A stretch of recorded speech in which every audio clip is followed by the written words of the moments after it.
All right, hey, welcome back to Card Talks, where I rant, ramble, rave, and word vomit my thoughts on training, life, and fitness. And today, thinking about toughness as task-specific. I think it comes from Eric Corum, who works at William and Mary.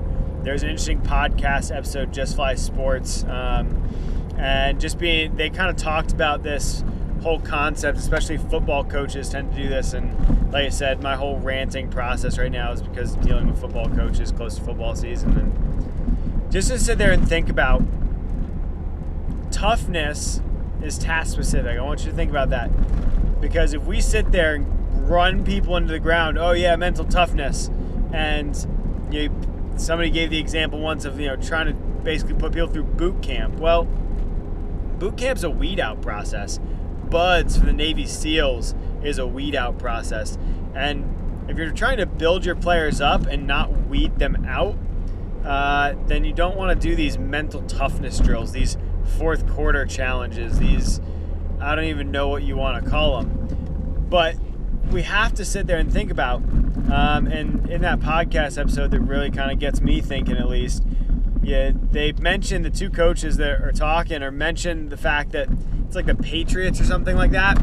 You don't want to be up on the Patriots in the fourth quarter of a playoff game because they've been there so many times that they've been in a losing position that many times and they still win.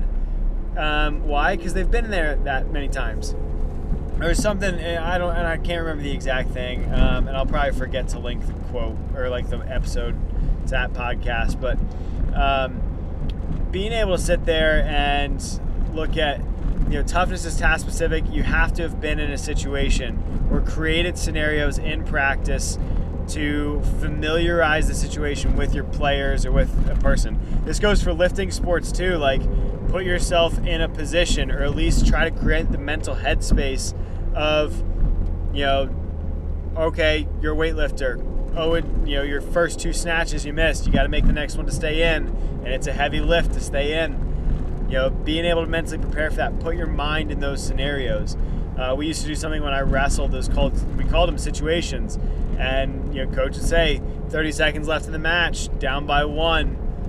What you got? Amen. And you and your wrestling partner would go at it, and they would pretend like they're up by 1. You would pretend like you're down by 1. Who's gonna win? So if you set up and set scenarios to actually mimic what you might see in a game, and create these situations, that's going to do far more than some random conditioning test is going to do for preparing for mental toughness.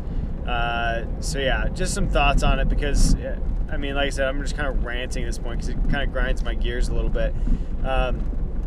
So just set up situations, set up scenarios. If you do want to check out that podcast episode, because like I said, I'll probably forget to link it up. That episode is Just Fly Performance, or Just Fly Sports Podcast with Keir Wenham-Flatt and Eric Corum of William and Mary. So just something for you to think about. And until next time, we'll see you in the passenger seat.